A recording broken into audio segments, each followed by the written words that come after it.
Closure, I'm kind of approaching this strictly from a personal perspective. You know, I certainly can talk ad nauseum about addiction and therapy and treatment and, you know, different things that you can do. And in my day-to-day role, a lot of times it's more direct advice giving from that place of expertise. But tonight it's really all about being honest and vulnerable as a person that's very much figuring out what to do on a day-to-day basis. I went ahead and whipped up a couple of slides. Forewarning, they are strictly pictures, and I just thought, you know, who doesn't, you know, want to see a little bit of picture context to go with the story? So I'll do my best to flow with those and have them align, but they're strictly something for you to look at. They do have me in them a lot too, so sorry about that. That wasn't on purpose, but I just thought it'd be cool to give you guys a little bit of visual about my family and my story as I go through it. Also just want to say that I really appreciate the initiative that you guys are making with this. I was really cool to just be connected to it in the first place. At Alpha 180, we're very closely aligned with kind of the teen to young adult college experience. And so I've thought a lot about how to work with universities and how to just increase the reach that, you know, universities have to make a difference in the world. And addiction is certainly a place for opportunity on a lot of college campuses where we can do a little bit better.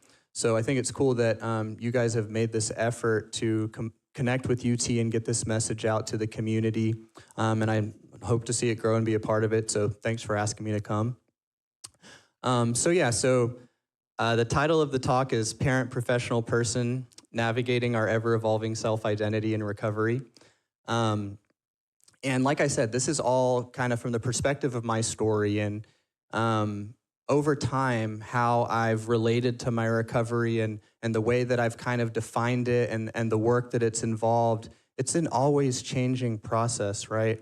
And so I wasn't sure who would be in the room or kind of where you are in this process. So you may be a lot further along than me. You may feel really kind of clear on what your recovery program is. Or you might not have even thought about that, or you're just kind of scratching the surface on what that might mean. So I'm going to try to define that briefly, a little bit about what is personal recovery, what is self-identity. I'm going to share my story, hopefully succinctly, and how that's kind of changed for me over time, over the years. And then just share some extremely practical tools that I use on a daily basis in my own recovery process. And then, of course, I'm more than open to answer questions that are maybe a little bit more specific to something that might be going on in your own life. But yeah, so firstly, like, you know, what even is recovery? And I think that there are places where it's defined, you know, pretty specifically, like in a 12-step program, it can be measured in, you know, certain ways, working the steps, having a sponsor. But for me, over the years, what it's really been is just a commitment to the values and the practices that take me closer to who I'm supposed to be. You know, I think that life throws stuff at us, and we get dented and bruised and have challenges. And when those things happen, recovery are the tools and the foundation that keep me aligned with who it is I am. And especially with, you know, loving somebody that's struggling with addiction, just like they and their addiction can get pulled further and further away from who it is that they might be at their core. You know, on my side of the street, the way that I respond to that over time, I can slowly get pulled further and further away from the person that I am and starting acting in a way that I don't even recognize. So my definition of my own personal recovery is my commitment to being that person and staying on that path, and then some specific practices that keep me aligned with that. And then identity, there's a lot of different ways you could talk about self-identity, but ultimately, self-identity is how I experience myself inside my own head, right? So it's, in essence, kind of the whole constellation of memories, of experiences, of values, and how I experience the world through that lens. And there's been periods in my life where my self-identity has been, I'm a great student, or I'm, really kicking butt at my job. I'm really awesome at this job that I have. And then there's been times where my self-identity really leaned towards like, man, I'm really failing as a parent right now, or I'm really sucking at my job right now. Like the exact same identity evolves over time, and it can start leaning negative. It can lean positive. And so again, kind of the core theme there is staying close to these parts of ourselves over time. So yeah, I suppose we can go to the first slide here. I got to make sure I know what I'm talking about. So I was born to parents that I'm not really sure ever really liked each other that much, unfortunately. They, exposed me to a lot of just kind of crisis and difficulty, and got divorced at a really early age. And I can remember from as early as I can remember having this thought inside my head that like, if I were able to fix my family, like that would kind of make everything right in the world. Like I don't know what other kids think about, but when I grew up, I wanted to have a family. I wanted to have this kind of safe, comfortable home to go to with two parents in it, and those parents stayed together and they loved each other and they took care of their kids. Because I thought, I'm unhappy in the world. I'm struggling. And the reason why that is because I have this chaos. I'm bouncing back and forth from house to house. I never know what I can count on for how people are going to respond to me. And specifically, my mom was the kind of person that, really needed to be taken care of a lot. And so from an early age, because it was the two of us, she would share a lot with me. And I felt a tremendous amount of responsibility to care for her feelings. And I can remember her, crying, and I'm maybe sitting at the end of her bed, and I'm just a little boy trying to figure out like, what am I supposed to do here? How am I supposed to make the situation better? And when I was able to do that and do the right thing, and she felt better and calmed down, that made me feel good inside. So I ventured out into the world thinking I'm going to have a family, and that's what I'm going to do right. I'm going to do it better. And so at the age of 17, I found myself a father. My son was born to a 15-year-old mom and then myself as a teenager. And at this time in my life, I've already begun struggling with my own substance use, and having some of the weight of that childhood was kind of coming out as depression and anxiety, and I was self-medicating that with these drugs. And so I was already in this really low point, and I have that one picture of myself. It's really the only one I have, just with just nothing going on in my eyes, as you can kind of see, just lost. And as a boy, basically, my son was born, and I can remember desperately wanting to stop using before he was born. I can remember desperately wanting to have a home that was put together. I had dropped out of school so that I could work. I was trying to get an apartment. This is in Raleigh, North Carolina, where I'm from. And so I had really good intentions, but a lot of mess still to deal with. And speaking of back to the identity part, so when my son was born, I can remember looking at him and just kind of other people have all types of different feelings when they first see their kid, I'm sure. But for me, I had this internal sense of, I know that I know how to love this kid. I know that I'm going to be there for him. I know that I'm going to be able to do this. I had no idea what that was going to mean. But it was one of the first core pieces of my identity that I felt proud of. Like it was this, I know I can do this feeling. Going on a little bit further, my own addiction kind of took root after that. If you can imagine being that early of an age, trying to take care of a kid. So we had, I had my job at Five Guys flipping burgers. I had my apartment with this girl that I had this kid with, and I was determined that we were going to beat every single odd and that we were going to overcome all these naysayers, and that, I was going to prove all these things that all these adults around me couldn't figure out how to do. I had these adults that are telling me I'm not ready, and that this is a mess.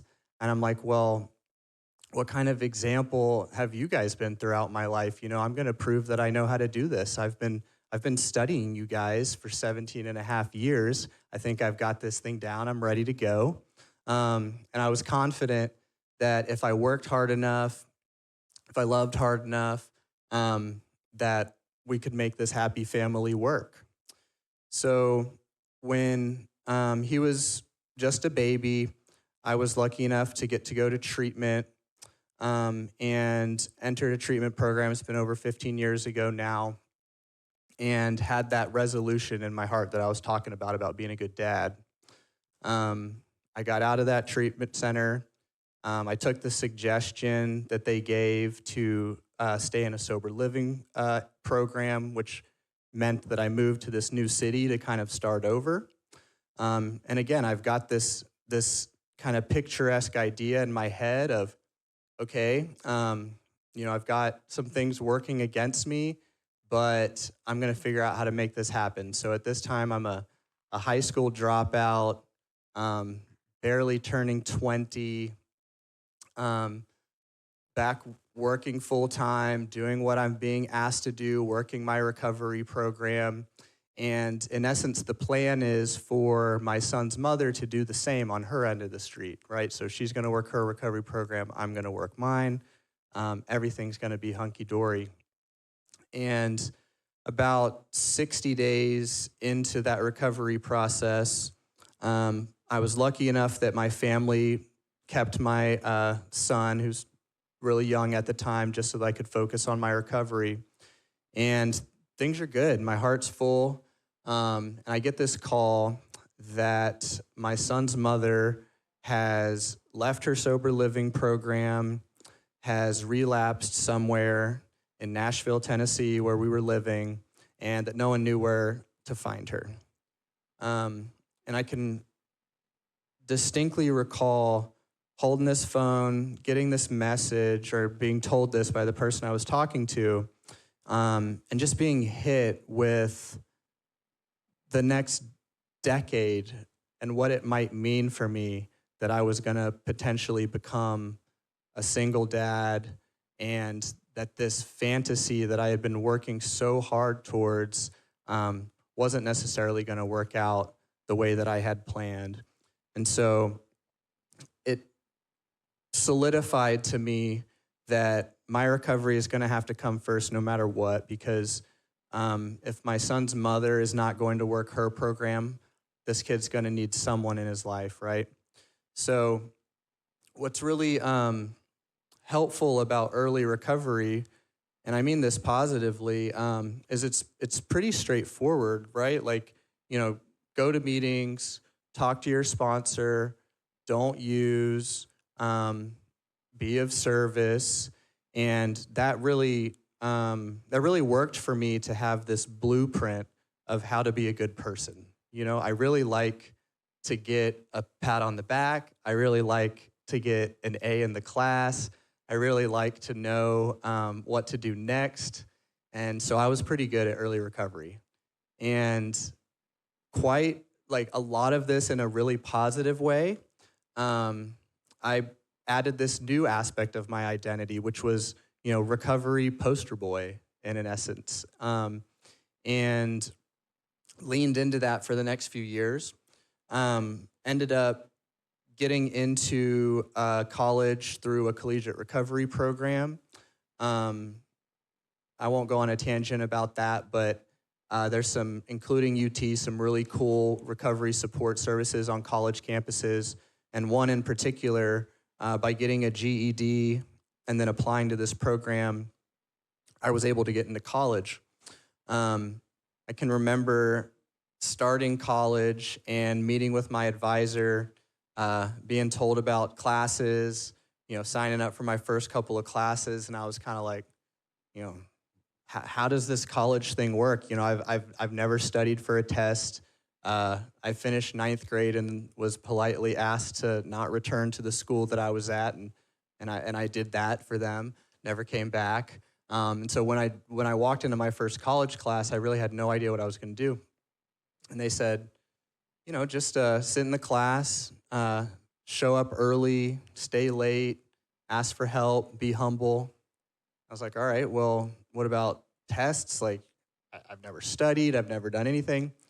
They're like, well, just take those notes, get some flashcards, turn them into flashcards, study those flashcards, and you'll be ready for the test. And I'm like, all right, that sounds easy enough. What is a flashcard? And so I started at a absolute ground zero with how to be a student. But I found out that I hadn't fried all my brain cells like I thought I had. I wasn't bad at school like I had told myself, like the story that I had extracted from those teachers all over, all the struggles I'd had. I started actually doing well. And I added another aspect of my identity, which was, capable student or like capable person. And built this healthy confidence about,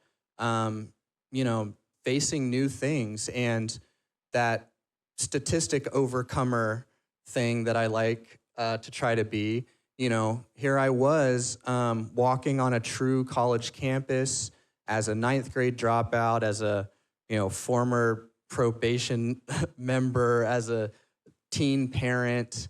I was now a college student, and so this idea that anything can happen in recovery if you put yourself in the right position, if you practice these simple practices, took an even deeper seed in like who I wanted to be. What can sometimes happen with positive reinforcement when you have kind of an addict mind? I don't like to think of like I have this messed up mind, but for simplicity, like we'll just say I have an addict mind that likes to take things and twist it up. So I start getting this positive feedback about how I'm showing up as a student, and so I take that to mean like you have to get an A in every single class or you suck. And so that's what I did. I got an A in every single class in college, graduated in 3 years as valedictorian, and probably had like maybe one friend that like even knew me, like I was just so laser focused on work and doing what I needed to do that even like, yes, it was positive that I did that, but I kind of missed the point along the way. Oh, you got it. Or you can go back one.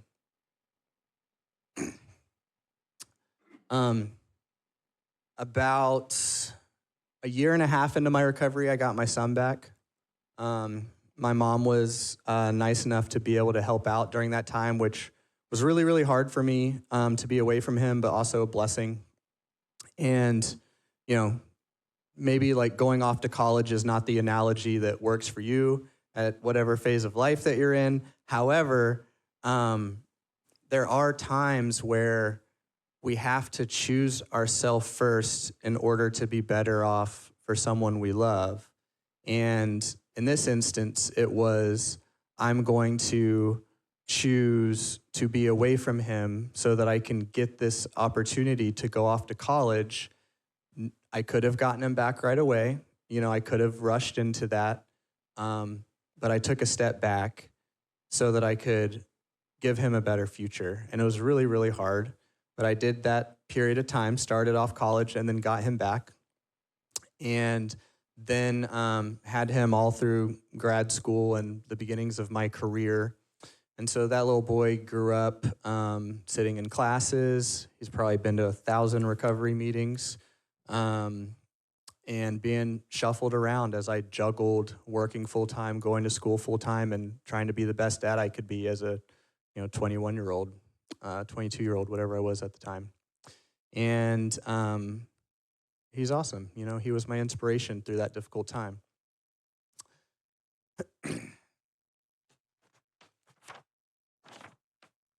um, so I got really inspired to want to try to give other people the opportunity that I had been given. And a lot of times in, a lot of times in treatment or in the beginning stages of recovery, especially with young people, they encourage you to kind of take it really slow and kind of keep your life small and simple.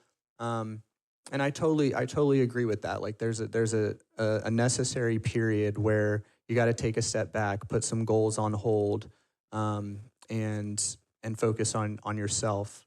But there is also a time when you have to jump back into life and give yourself a shot and kind of take a risk. And often, we're the last people that think that we're capable of doing whatever that thing is. So when I was starting my recovery, like there really wasn't anybody, saying like, have you thought about college, or like, what do you want to do with the rest of your life? There was a lot of talk about going to meetings and, doing what I was supposed to do.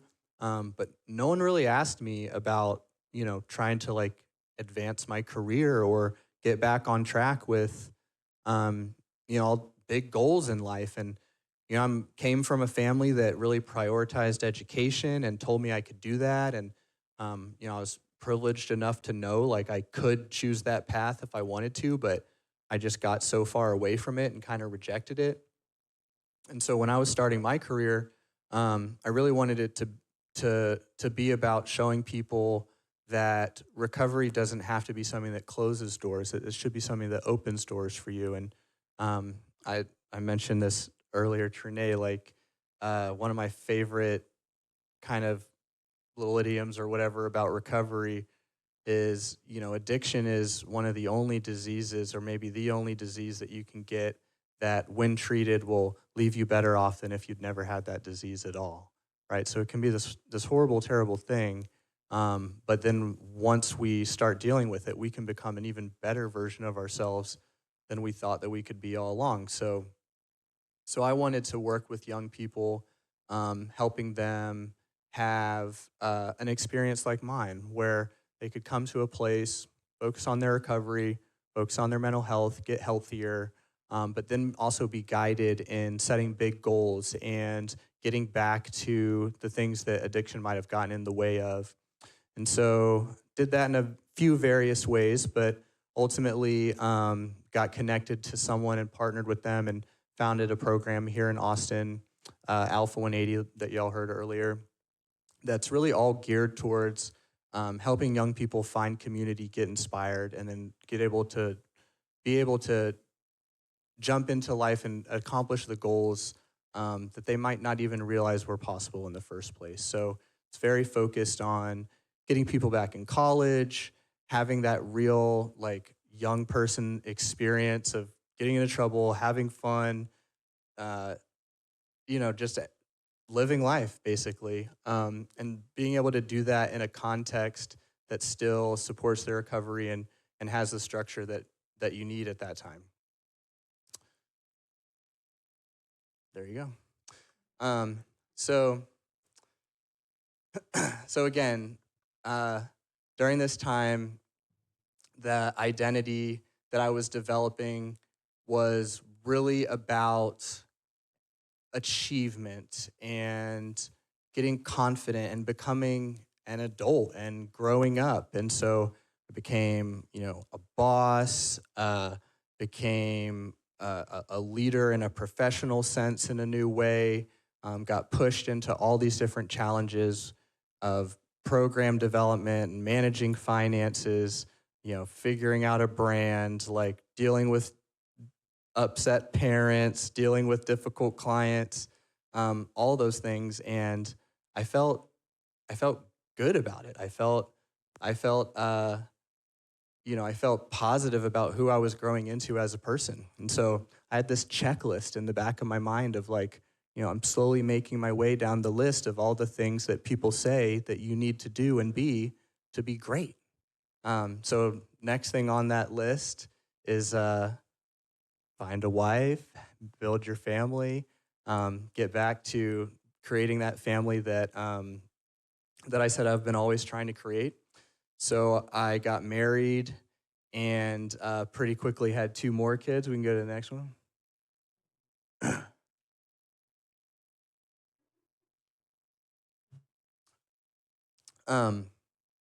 So before I knew it, I had been the single dad to 1 kid for 7, 8 years straight, and then over about a 1.5 year period, got married, and then I guess maybe 2 years, and then had 2 more kids, and that side of me that's trying to do everything perfectly started rearing its head a lot. And again, I'm kind of have to put myself in y'all's shoes as far as, how you relate to this in the context of your own life. But I think we can all kind of identify with trying to show up perfectly as more and more things get thrown at us. And when we feel good at something, we especially will lean into that. And if you as I'm assuming some of us do with that codependent kind of struggle with boundaries, struggle with saying no, I tend to attract, I'm certainly not challenging, but just big personalitied people, I guess. Like, I've been surrounded by a lot of characters and, the work that I've chosen. Like, I just like chaos, apparently. And I would never say that about myself. If anyone that knows me, like, I'm like the calmest, most introverted person ever. But for whatever reason, I keep putting myself around like big personalities in difficult situations and trying to solve them all the time. So before I knew it, I had gotten myself pretty overwhelmed with having a teenager and toddlers and a growing business and letting my own recovery kind of fall to the side as I try to juggle all of that stuff. With my teenage son, it wouldn't be untrue to say that the first 10 years of my recovery were really about saving him, like that. As much as it was about me and it was about my life, like the linchpin of it all was I need to keep this together for this little boy and how connected we were. And so about 2.5 years ago, when I found out that he had started using substances, it was a pretty major blow, as you can imagine. I had reflected a lot over the years about, what am I going to do if I have to cross that bridge? And it was pretty much like, well, we're just going to do everything to avoid that and never have to cross that bridge. Like, if I have my own recovery, I know everything about recovery, I know everything about teenagers, obviously these are all false statements, because how could you know everything about teenagers?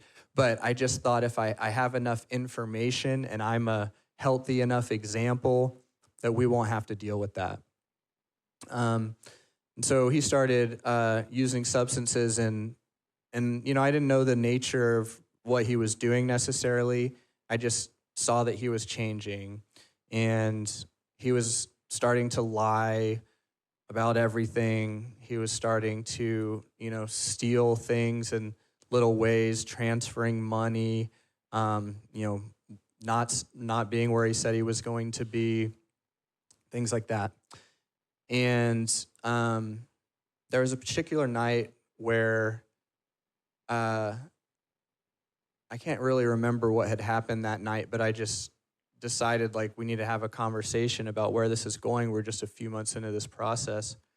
And I basically said, this is a fork in the road for you, and we can go down this path where we get this under control and we get back on track and get healthy again. And that doesn't mean we won't experiment at some point in your life or whatever, but like we're not going to do it like this.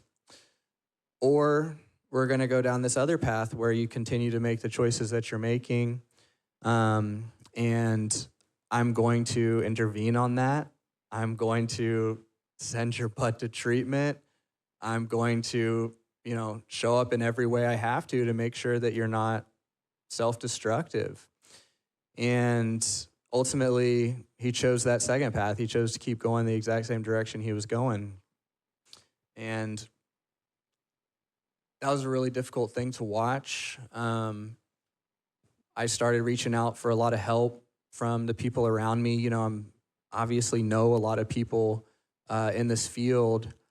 And, I got a lot of love, but I got a lot of bad advice too, I feel like, while there are some tried and true things, like what's hard about this is, everybody's got an opinion of what you can do, and everybody's got something to tell you.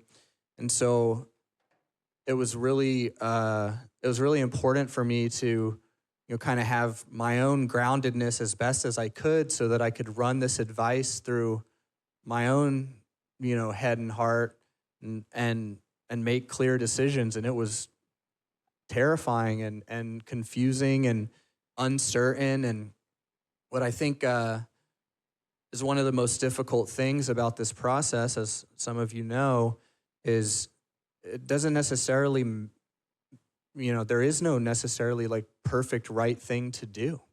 It is ambiguous and unclear sometimes. And so to have to let go in that way, with this little boy who, like I said, I'd basically committed my life to helping avoid exactly what we were having to walk through. It's pretty hard. He ended up going to stay with my mom as just like a summer trip. It was kind of like the last chance that he was going to have before having to go to treatment. And it's like, if this goes wrong, that's what's going to happen. And we were watching his phone, and he had made some moves to go find some substances up in a state that he'd barely ever been in from, strangers he didn't know. And so I hopped on a plane, flew out there, and did a surprise intervention at a coffee shop with my 17-year-old son and flew him to treatment. And I think that was, after dropping him off, the moment where I kind of had my own fork in the road. And for me, it was continuing to externalize my spiritual condition. And what I mean by that is I'm allowing all the things on the outside to dictate how I feel inside.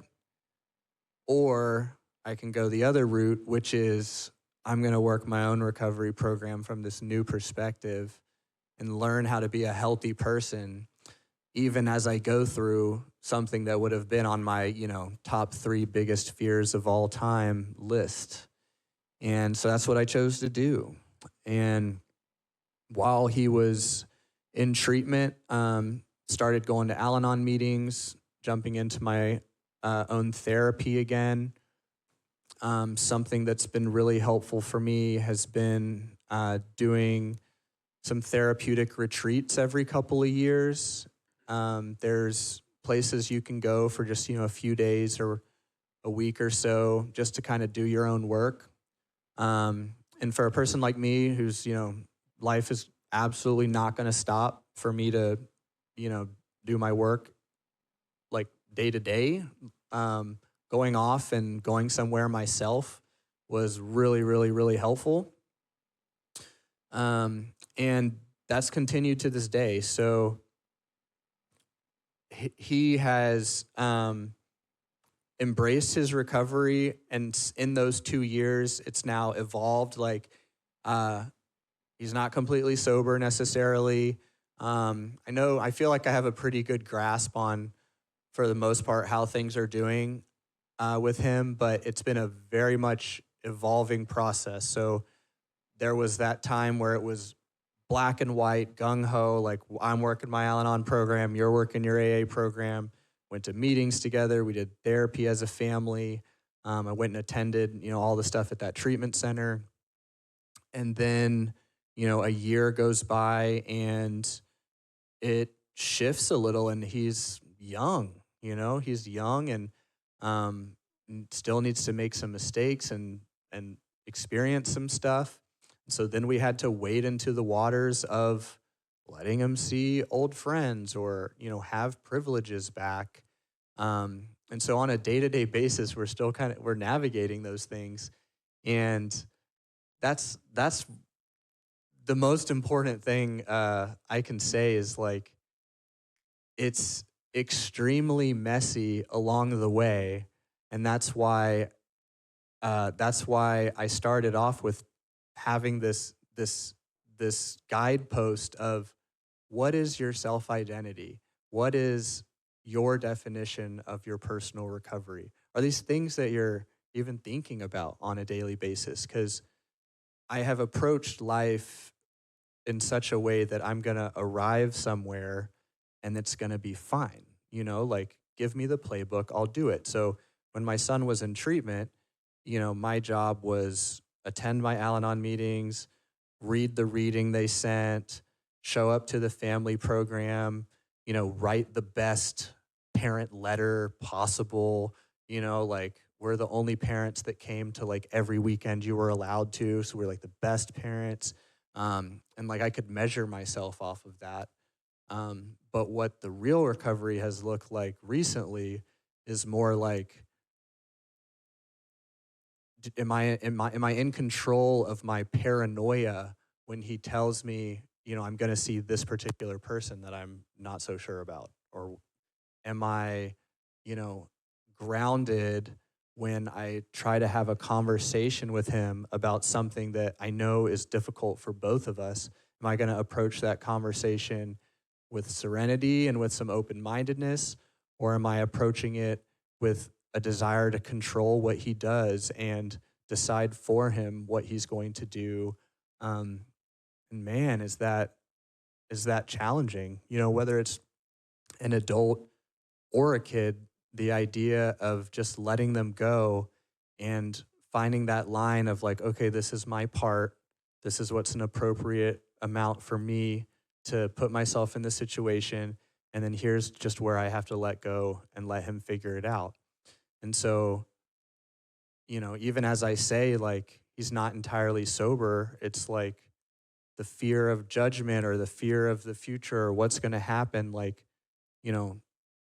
I don't know. But I know that as our family navigated it, it became like, hey, you don't have to go to AA meetings every day anymore or what. Like, we had to cross those bridges.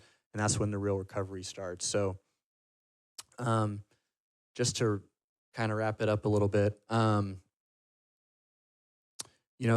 today was Monday, right? So today is Monday. And, Mondays can be a kind of a triggering moment for our families. If you can imagine getting little kids off to school and starting a week and all that stuff. And so I spent, the whole weekend doing chores. I spent the middle of the night getting screamed at by a little 5-year-old that needed some help going back to sleep. And then my alarm goes off, 45 minutes, an hour before everyone else gets up. And I put tremendous energy into getting my mind right before my day started. I open the blinds, look out at the sun, take a few breaths, tell myself some affirmations out loud in the mirror. As cheesy as it is, it's scientifically backed, so I'll go with that. And read a couple of readings, sat in a chair, did some meditation, And then the chaos ensued, right? Then the day starts. And that's what recovery looks like today. And somewhere in the middle of the day, I went for a run. On that run, listened to a little meditation podcast. And then came here, got here a little bit early, did a little bit more breathing.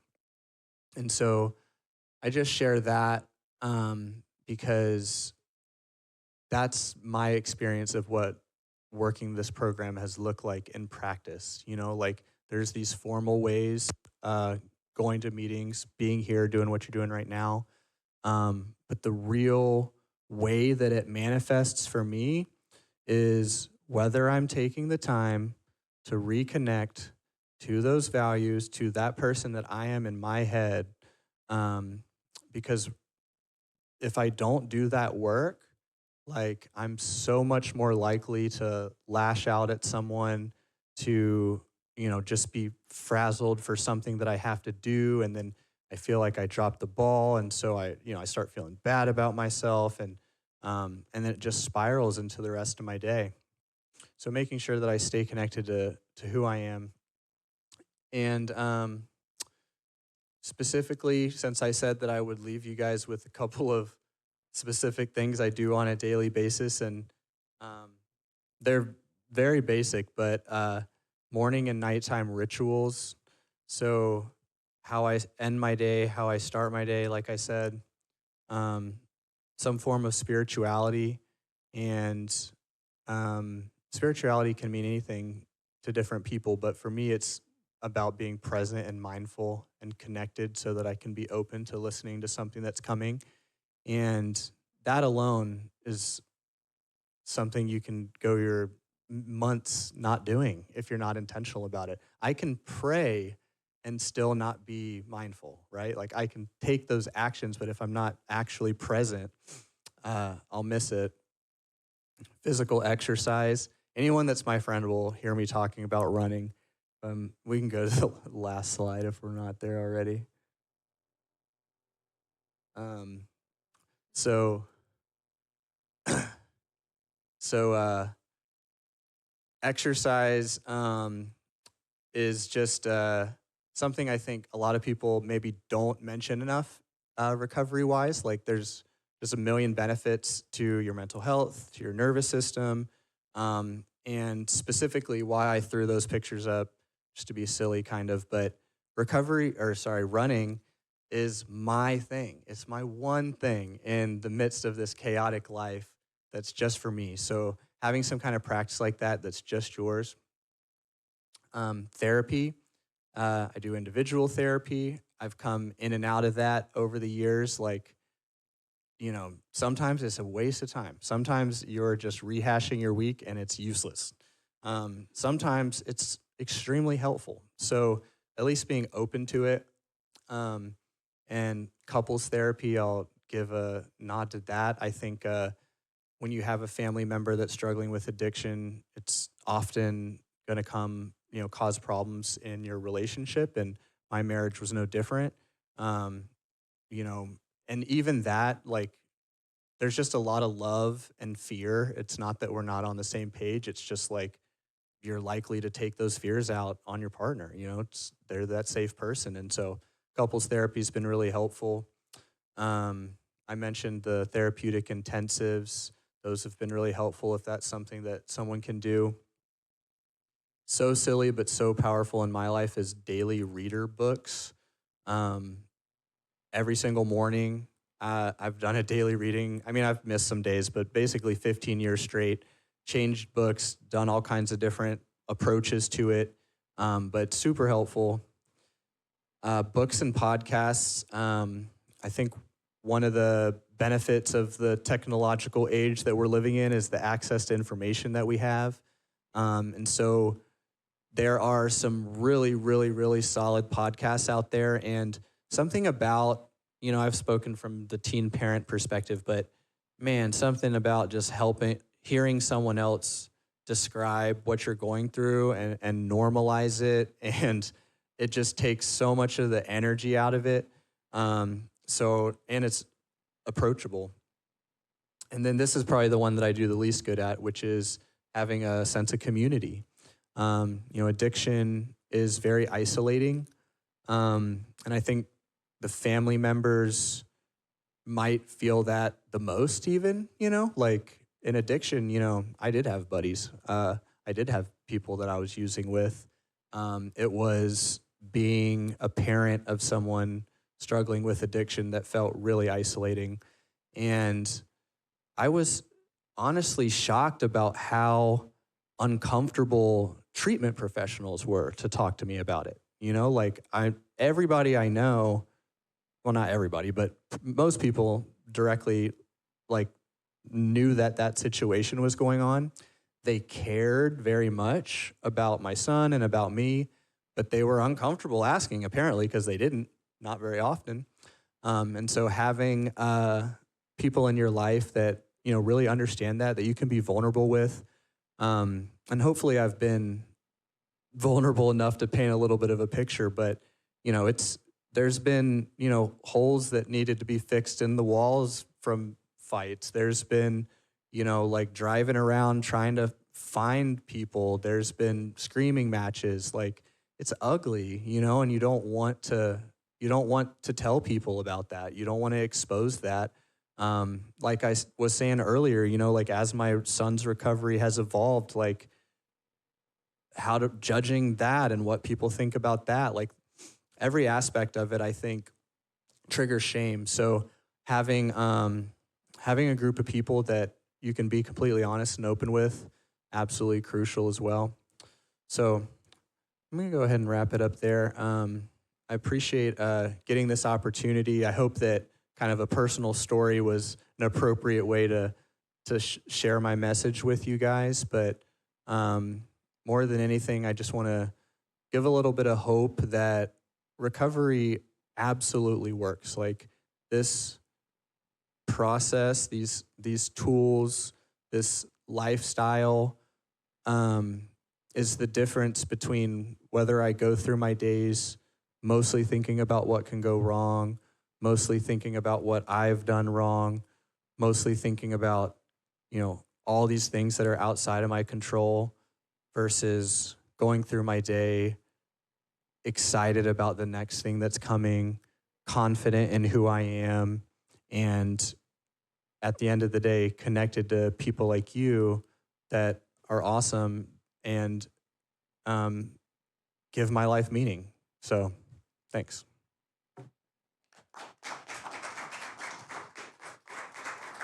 Nico, it is an honor and privilege to be here and hear you share your story. And you said being vulnerable in this space.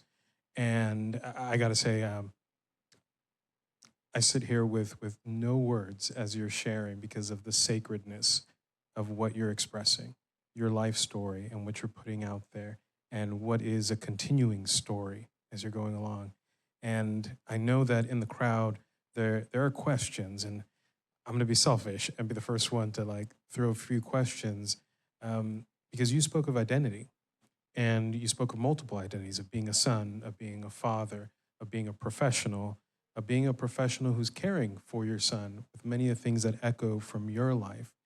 And one of the things that crossed my mind, and I'm sure a lot of parents think about this, is that identity that we have, that you said the word fantasy, the fantasy that things are going to be perfect, and the isolation you feel when you're the one parent that is not perfect, and you look at everyone else. And so to the parent out there that's in the crowd or watching online that says, I see everyone around me at school or in my community and everything seems fine, but I'm ashamed and I don't know what to say. What do you say to that parent who is not sure whether they even want to admit that there are things that aren't going perfectly? Well, there's a bit of a cliche answer that I think has value, but before I say that, I'll say that I do think that it's important to find that community that understands you because, addiction sadly does carry stigma. And I think that we're so vulnerable and broken, especially when we're in that lonely place or starting this process, that, having the right kind of support is important. And so making the effort to seek out people that really do understand, and won't give you advice, or, if this, you could do this, or this is what I heard, but that can truly just listen, and be supportive. It's been really important. So I've made an effort to cultivate some relationships with people that give me that kind of energy, that accepting, loving, supportive energy. And then the more kind of cliche answer, which is something, again, that I'm constantly working on, is not comparing. Like, we don't know other people's stories. We don't know what they're dealing with. And so I can fall into that trap sometimes, for sure. But at the end of the day, I'm trying to define how I think about myself as whether I'm showing up. Like, this is my situation. I'm showing up for it as the best parent I can. I'll measure myself that way today, rather than comparing myself to what I think someone else is doing. We're going to have a microphone going around here. So if you have a question, please raise your hand. But I'm going to sneak in one more selfishly. I'm so sorry. But you talked about being the executive director of Alpha 180, a program on campus with UT, working with young people. And my mind goes to a lot of parents who have to say goodbye to their kids, whether it's college, whether it's kiddo living somewhere else, and they're not there 24/7. And then they get the tough news that kiddo is struggling, and there's serious struggles. So for the parent out there that feels like you mentioned it, paranoid that this interaction is going to go this way, or worried that maybe it's going a different way, but they don't see their kids day to day. What do you say to them? Like, what can they do to maintain that peace and serenity when they can't control their child that may be far away?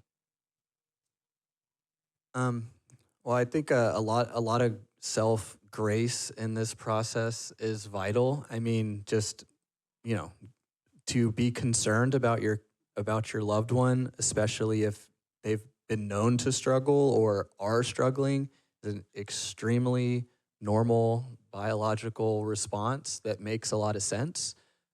It's what we do with that we need to be careful with. So if that is prompting us to be really paranoid and check their location every 5 minutes and, text them over and over and try to control their life, then I'm kind of feeding that paranoia.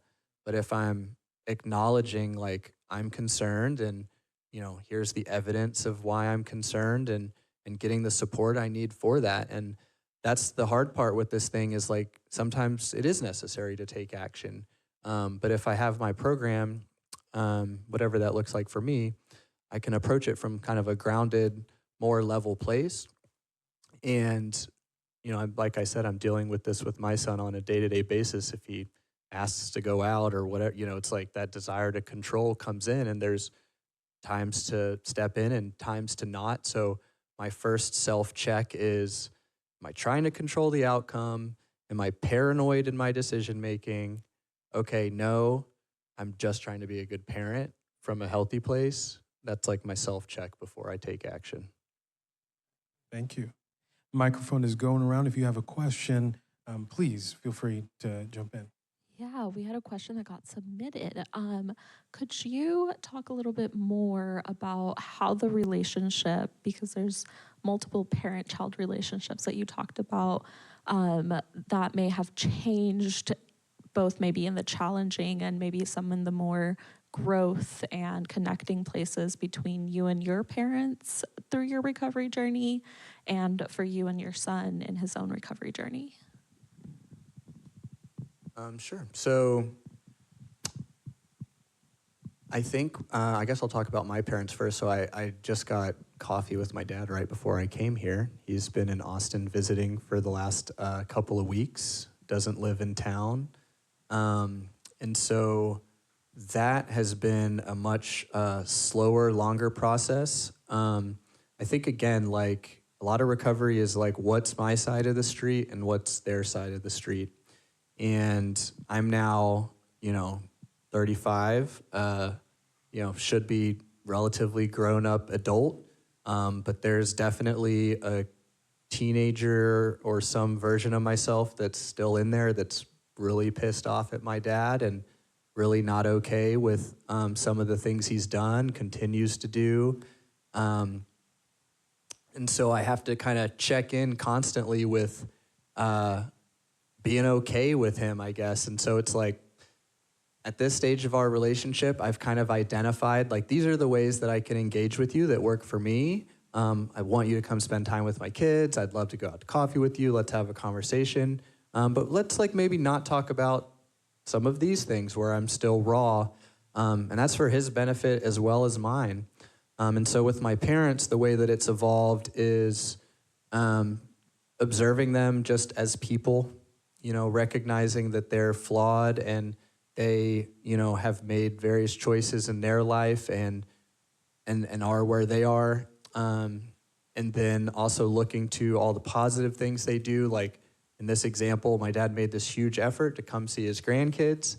Let me acknowledge that and appreciate that. So all that to say that healthy boundaries with my parents goes a long way.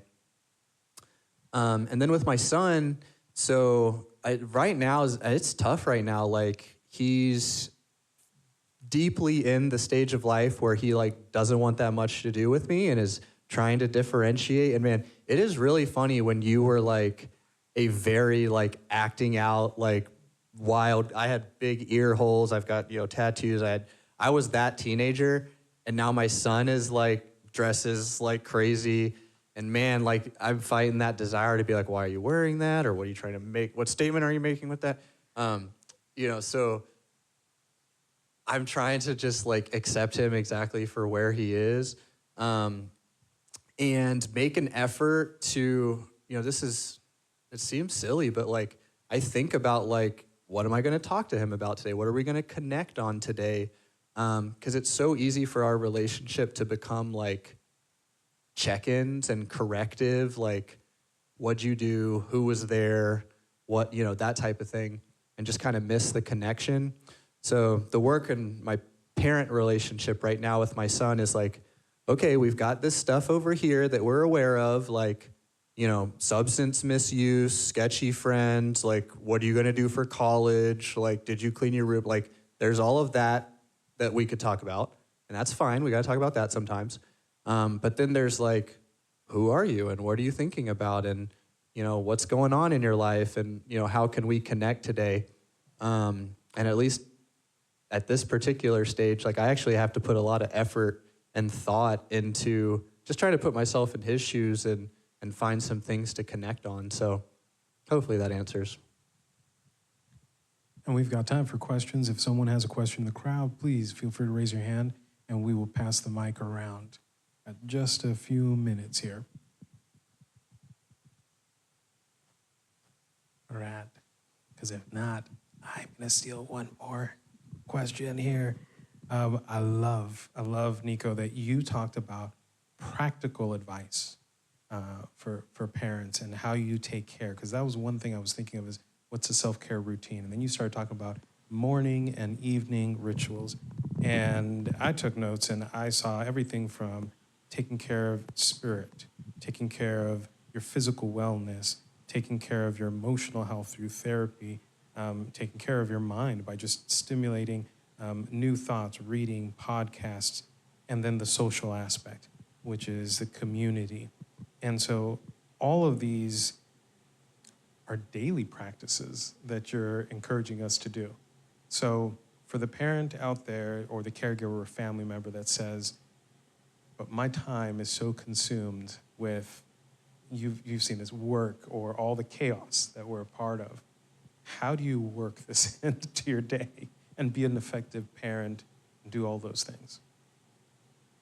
No, I appreciate the question, and that's what I've kind of wanted to present what I had to say. So just kind of personally is like, this is how it looks in life, right? Like it's messy and challenging and difficult, and there's no like green grass recovery place and ugly dark addiction place. I mean, to an extent, you know, but for me, it's there's things being thrown at me all the time, and these practices become kind of the foundation of how I deal with those things that get thrown at me. And I am in a stage of life. Y'all have heard my story now. I've had some busy stages of my life, been a busy guy.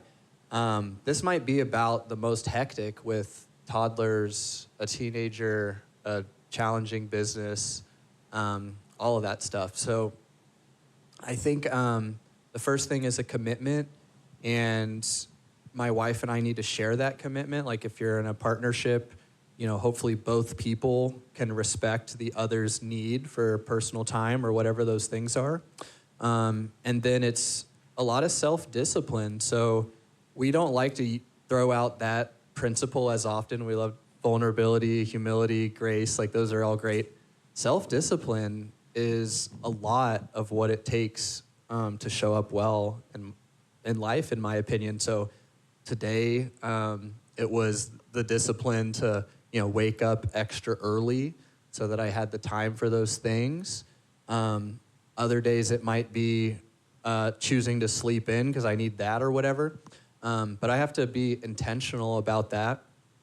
And then that's why I threw out like such practical, seemingly obvious things is a lot of people don't do quite basic, simple, obvious things that go a long way. Because you certainly have time to throw on a podcast when you're driving. Sure, maybe you can only make one meeting a week or whatever the case is, but you can, do an online meeting almost any time of the day. You can turn on a podcast anytime you're driving. Anybody has 5 minutes to do a reading before their day starts. So I think for the most part, we can all find that time. And I also would say that like I have, a vision of, again, you've heard this a few times, like this vision of this person I'm trying to be. I'm going to hold it loosely, but the person I'm trying to be, does a little meditation every day and, gets outside and moves his body a little bit. And like, these are things that I want to do. So the first thing is like, okay, I'm going to commit to this healthy version of myself, this healthy identity, like healthy Nico does these things. Therefore, I'm going to do these things to the best of my ability. And as the years go by, at different stages of my recovery, this would have been a completely different talk. At this stage of my recovery, I'm kind of realizing like it's always about those basic practices. It's just, you just keep coming back to them over and over. So, yeah. Well, Nico, I'm going to say thank you for, again, the advice that you've shared, the practical steps that we can take on, and your story. That, above all, is just something that, when you talked about vulnerability, connects with many of us here. This program is a new program, and we are building towards building that community that you were talking about, a space for parents to be as vulnerable as you have been. And so we are working towards that goal for caregivers, for relatives. Again, our key phrases are community, education, and support. And so to that, for those of you who are online and for those of you here in person, the community building piece is, again, what we are experiencing together as a group. And the education piece is coming from speakers like Nico. And we encourage you to share this, to provide support to others. So if you're in the crowd here and you know people that are in the area, invite them. This is every Monday night at 6:30 that we kick off, 7 o'clock that we start. And for those online, please feel free to subscribe to our social media accounts and go out there and just share what you're hearing here, because this is something that we want to grow into the community.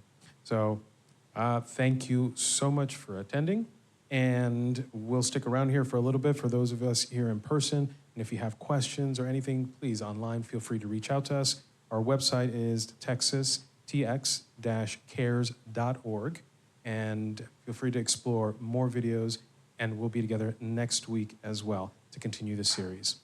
And as we say every week, if you're new to this space, welcome home.